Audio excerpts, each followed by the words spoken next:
zin pani te kho ra an kalain lai khua lo ngoi zan thim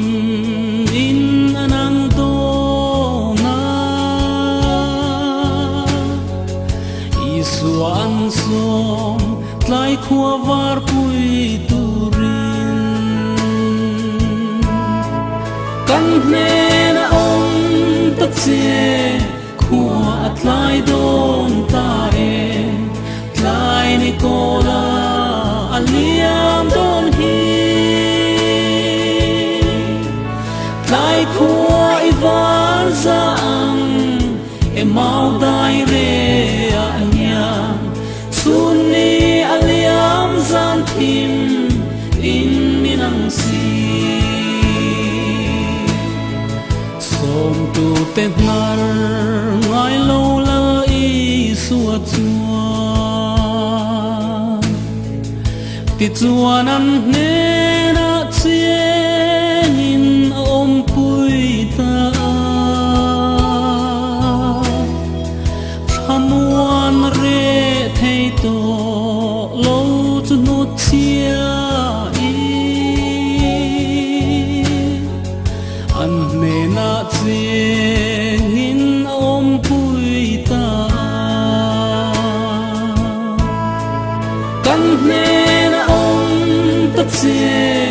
khua at lai don ta e lai ni kola aliam don hi lai khua I var za ang e mau dai re anya sun ni aliam zan thim in minang si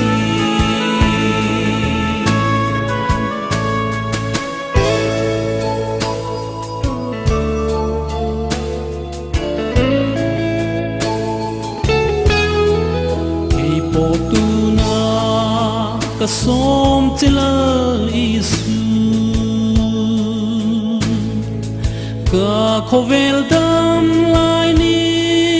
atlak mange hianin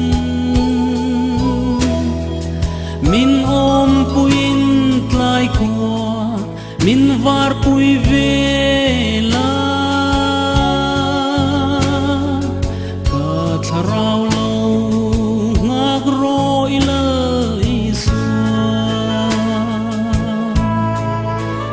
ne na om ta che khua at lai don ta e lai ni kola aliam don hi lai khua I var za ang